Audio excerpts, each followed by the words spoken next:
The widow lived alone at the edge of a forest most people no longer entered.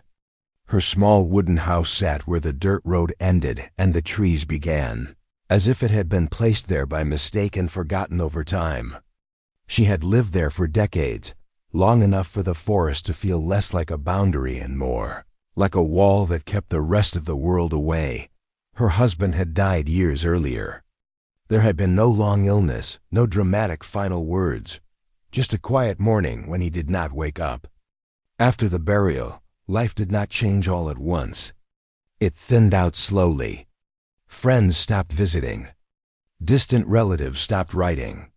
Seasons passed, and she learned how to fill the silence without complaining about it. She had no children, no reason to leave, no one checking in. Her days followed a pattern shaped by habit rather than expectation. She woke before sunrise, boiled water for tea, swept the porch, and gathered firewood when her hands allowed it. In the afternoons, she sat near the window and watched the tree line. Not waiting for anything in particular, just looking. The forest surrounding her home was old. Older than the road, older than the town several miles away. The trees stood close together, their branches tangled and dark even during daylight.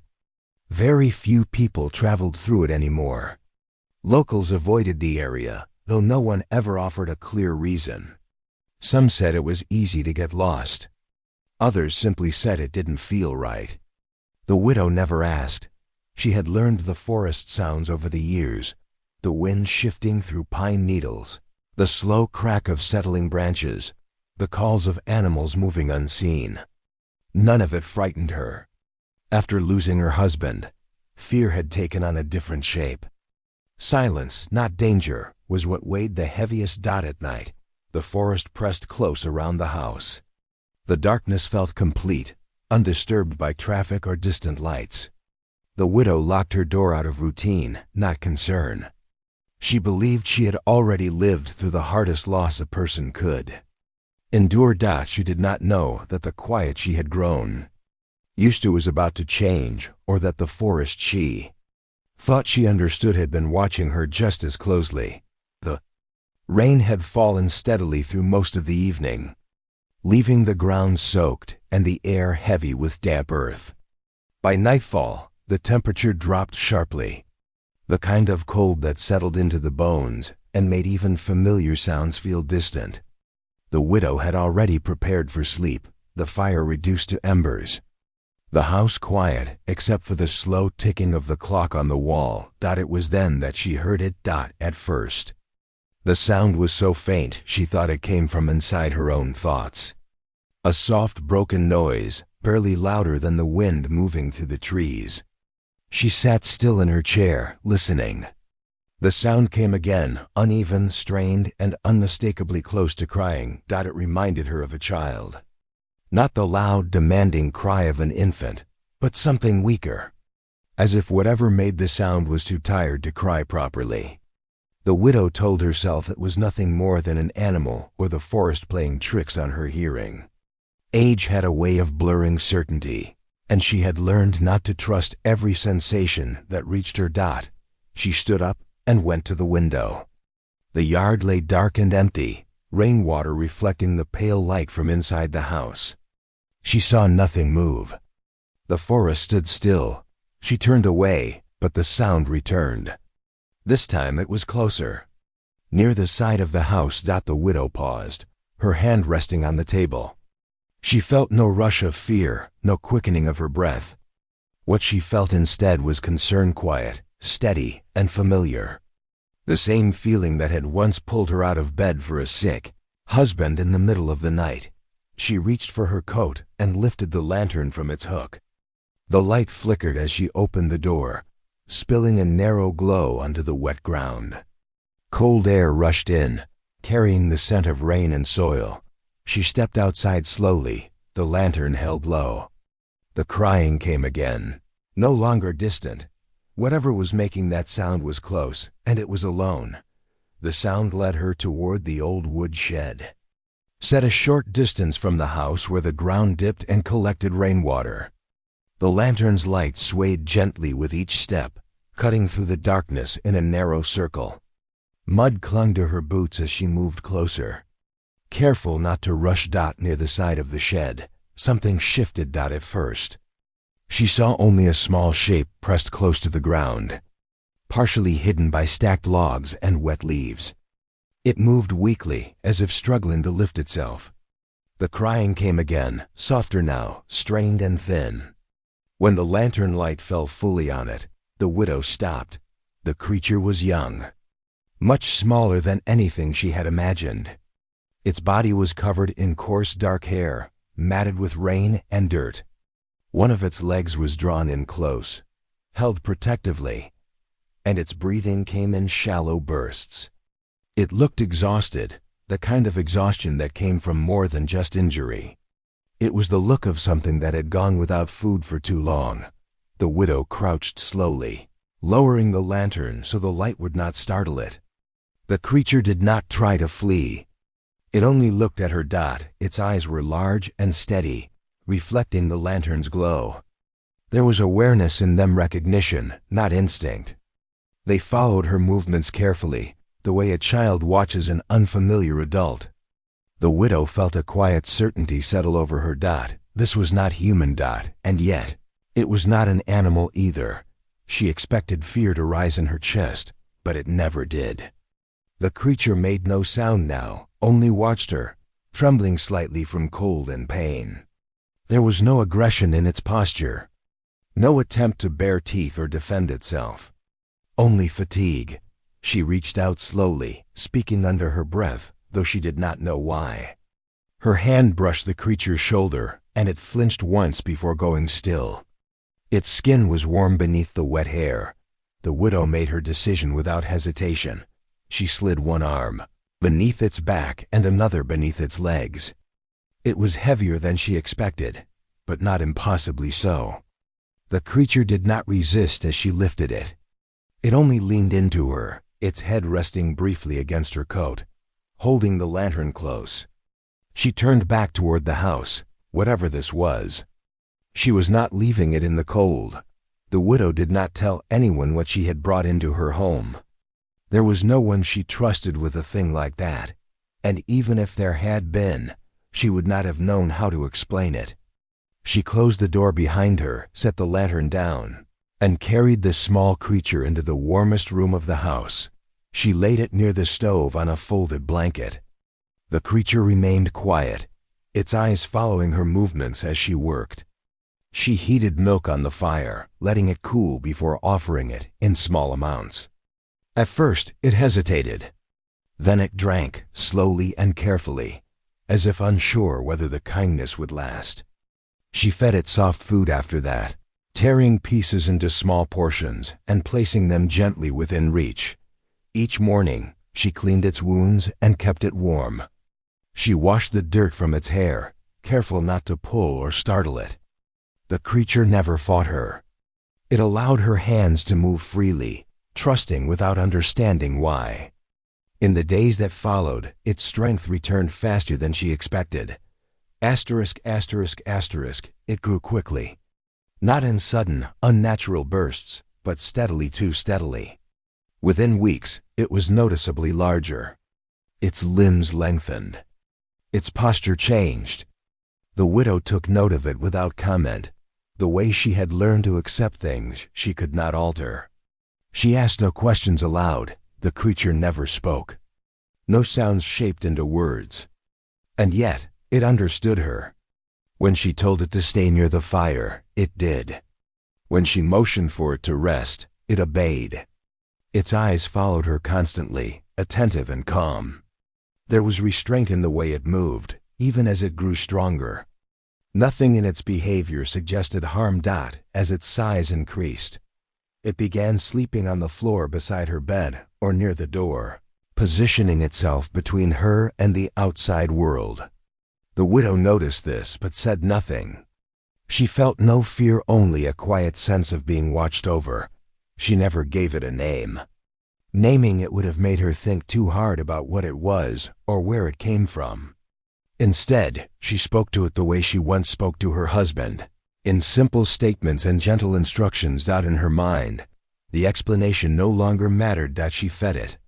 She cared for it. She worried over it. That was enough. Whatever the world might have called it, to her, it became her child. Time passed without ceremony. Seasons shifted quietly, marked only by the widow's habits and the slow changes in the forest beyond her windows. The creature grew, not just taller but broader, its frame filling out with a strength that would have unsettled anyone else. To her, it became simply another fact of daily life that it never caused damage. It moved carefully through the house, mindful of narrow spaces and fragile things. When it became too large to sleep near the stove, it chose the floor by the door, curling itself there each night without being asked. The widow understood the reason without words. It placed itself where it could hear everything. Her health, meanwhile, began to decline. The stiffness in her joints worsened. Carrying water grew harder. Chopping wood took longer. She did not complain. She adjusted. The creature noticed Dot without instruction. It began bringing firewood from the edge of the forest, stacking it neatly by the wall. It carried buckets of water from the pump and set them down gently, never spilling a drop. When food grew scarce, it disappeared into the trees and returned with roots, berries, and small game left quietly on the porch. They never touched unnecessarily. There was no clinging, no display of affection that could be mistaken for neediness. Their bond formed through consistency, through presence, through shared silence. At night, when the widow slept restlessly, the creature remained awake. She did not know how she sensed it, only that she slept better than she had in years. The house felt steadier, less hollow. No one ever saw them together. Travelers never came close enough. Neighbors who passed at a distance noticed nothing out of place. The widow's life appeared unchanged from the outside, still quiet, still solitary, but inside that small wooden house, something rare was taking shape, not ownership, not dependence, not trust. The widow did not question how long this arrangement could last. She had lived long enough to understand that nothing stayed. What mattered was the care given while it existed, and so, day by day, without witnesses or explanation, a bond grew between them, unspoken, uncomplicated, and strong enough to endure the kind of silence most people never learned to live with. The morning began the same way all others had. The forest was still. No wind moved through the trees, and no birds called out near the house. The creature waited by the door, listening for the familiar sounds from inside, the kettle being set on the stove, the slow movement of footsteps across the floor. Those sounds never came. Time passed. The light shifted through the windows, creeping farther across the walls. The house remained quiet. The creature moved slowly toward the bedroom, its steps careful, as if noise itself might disturb something fragile. The widow lay in her bed, her body still beneath the blanket. Her breathing was shallow, almost absent. The creature stood there for a long moment, watching her chest, waiting for movement that did not return. When it reached out, its hand hovered before touching her arm. She was cold. There was no sudden reaction, no confusion, only understanding. The creature lowered itself beside the bed and remained there, unmoving, as though time had lost its meaning. Hours passed. The forest outside carried on as it always had, unaware or indifferent. When the sun reached its highest point, the creature rose. It adjusted the blanket around her carefully, smoothing it the way she once smoothed its hair. The house felt different, now emptier. Though nothing had changed, the creature sat near the doorway for the rest of the day, watching the forest line. It did not leave. It did not eat. As night fell, it remained there, still and alert, guarding the place where she had lived. There was no grief in the way humans understood it. No cries or displays of anguish. What remained instead was a heavy quiet, deeper than the silence that had once defined the widow's life. She had taken it in when it was weak. She had fed it when it could not survive on its own. She had stayed when the world would have turned away. Now she was gone. The creature did not know what came next. It only knew one thing with certainty: the woman who had raised it would not be left alone. The days that followed were quiet but purposeful. The creature moved through the forest near the widow's home with deliberate care, carrying stones, logs, and bundles of branches. Each movement had meaning, though no human could interpret it. There was no chaos, no destruction, only order, as if the forest itself were being tended. Neighbors passing along the distant road noticed subtle changes. Logs arranged neatly along the edges of the property. Wildflowers placed carefully near the tree line. Paths through the undergrowth, flattened and smooth, leading to corners that were once overgrown. Nothing was left to rot or scatter. The signs were gentle, quiet, almost ceremonial. The creature created a shallow resting ground not far from the cabin, a place where one could imagine care had been taken. Twigs formed small borders. Stones were laid with precision. Leaves were gathered and layered like a soft blanket. It was a space of attention, not display, a sanctuary rather than a memorial. It came out only briefly during daylight. Most of its activity was under the cover of early morning or late evening, times when the light was soft and the forest shadows long. Occasionally, a deer or small animal passed by without notice. The creature made no sudden movements, no predatory action. There was no sign of aggression, only watchfulness. Locals who glimpsed something moving between the trees did not linger. They told themselves it was the wind, a large animal, or imagination. Some whispered about strange occurrences in the area, odd footprints, and unusual noises at night.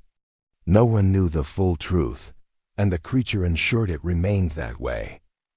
It was patient. Every day, it repeated the same careful routines. No sign of violence, no anger at loss. Only quiet, steady labor and presence. It moved through the land with a respect that mirrored the care the widow had once shown. Even the forest seemed to notice. Birds nested closer, small animals followed trails it made. The air carried the faintest sense of something settled and secure. A presence that changed the rhythm of the woodland without drawing attention to itself. In the midst of this vast, untamed place, the creature tended, guarded, and observed, silent witness to the life that had once filled the cabin and the care that had shaped its own being. The forest watched in return, and in that quiet mutual acknowledgement, something sacred had begun. When the time came to lay the widow to rest, no human hands were present, except those that had once prepared the cabin for daily life.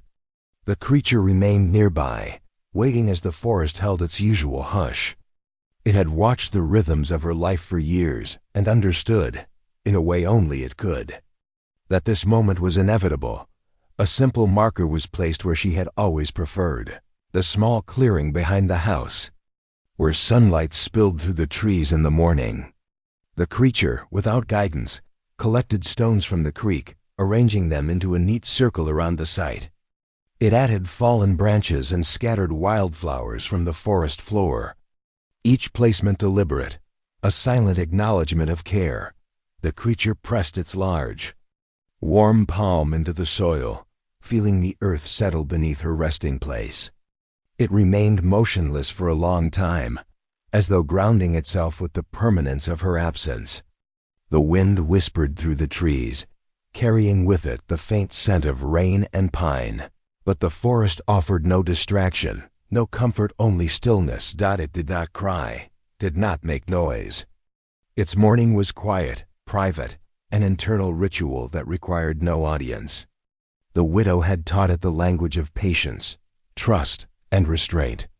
Now it expressed that same language back. The sun shifted, casting longer shadows across the clearing. The creature straightened slowly, its eyes lingering on the small circle of stones and flowers. It stepped back a few paces, still attentive, still waiting. Every instinct it possessed told it to stay, to guard, to remain near the one who had given it warmth, food, and the first sense of belonging. And then, without hesitation, it left the clearing, returning to the forest that had become its home as much as the cabin once had been hers. Its movements were careful, measured, ensuring nothing disturbed the space it had prepared. The forest seemed to acknowledge this gesture, the quiet rustle of leaves marking the passage without judgment or interruption. By nightfall, the house stood empty, the clearing untouched, and the creature had disappeared into the trees. It had fulfilled what it needed to do, not out of duty, not out of obligation, but from the same care and understanding that had defined every day of their years together. ***. The widow was gone. The forest held her memory, and the creature, her final companion, carried her presence forward in silence and devotion. The bond that had formed between them, silent, steadfast, unspoken, remained, stronger than any words could convey. After the widow's passing, the creature did not leave. It remained close to the cabin, moving through the forest with deliberate care, as if ensuring the life she had lived continued in her absence. The house stayed intact, the roof unbroken, the windows free of damage. Nothing was stolen, nothing disturbed. The presence it maintained was protective, quiet, and purposeful. Travelers who lost their way in the forest sometimes glimpsed a large, shadowed figure moving among the trees. When they followed, it led them silently to the path, stopping only when they were safe. There were no markings, no warnings, no signs of threat, only guidance. Those who saw it later described a calm, almost human-like awareness in its movements, though no one could explain what they had seen. Animals, too, seemed to recognize it. Deer passed unafraid through the clearing near the cabin. Smaller creatures navigated the undergrowth as if the presence of something larger was expected, tolerated, and unchallenged. Even predators avoided the area without aggression. The forest had adjusted to its guardian, and it moved within that rhythm naturally. Without drawing attention to itself, the creature maintained the widow's home as if she were still there. Firewood remained stacked neatly by the wall, water buckets were left full near the pump, and the yard was free of debris. It occasionally gathered wildflowers and placed them at the clearing, near the small circle of stones where the widow rested. No human saw it, and no human needfully interfered. Its care was deliberate, unobserved, and ongoing. Sometimes, people walking nearby would hear a rustle in the trees or see a figure disappear among the shadows. Rumors began to circulate, tales of a strange guardian, a gentle giant that watched silently over the land. The creature never interfered beyond what was necessary. There were no attacks, no danger. Its actions were deliberate, calm, and protective. Years passed, and the widow's memory became intertwined with the presence of the creature. Those who glimpsed it began to understand, in a small, fleeting way, that it was more than a forest animal. It was the continuation of something human, something learned from the care and quiet attention of the woman who had raised it. It moved through the forest with patience and respect, carrying forward her lessons. The cabin and the clearing remained safe. The forest remained alive, yet untouched. And through it all, the creature's presence served as a reminder that love, even after loss, does not disappear, it transforms. Quiet and steady, into the actions that follow. Years later, the cabin still stood, quiet and unchanged. The forest surrounding it had grown denser, yet there was a sense of order within the trees. Paths remained clear, logs neatly stacked, and wildflowers appearing at the clearing near the widow's resting place. It was as if someone or something continued to care for the home she had once lived in. People ever approached closely enough to witness it. Those who did sometimes caught a glimpse of a large, shadowed figure moving silently through the trees, always careful, always measured. Rumors spread quietly through the nearby town, strange sightings, whispers of a guardian, but no one fully understood what they had seen. The creature remained a presence that bridged the past and the present. It carried the lessons of the widow forward: patience, care, restraint, and silent devotion. Its actions reflected not instinct alone, but the memory of a bond that had been formed with trust and love, unspoken yet absolute, even decades later. Flowers appeared on the small circle of stones marking the widow's resting place. No one claimed to put them there, yet they bloomed in every season. The forest, the cabin, and the creature together became a quiet testament to a life lived and a love that did not end. Parent and child, human and guardian, bonded not by blood, but by devotion. Though the widow had passed, the care she had offered continued gentle, steadfast, and unbroken. Some things are never meant to be fully explained. Some bonds are never meant to be witnessed. And yet, they endure.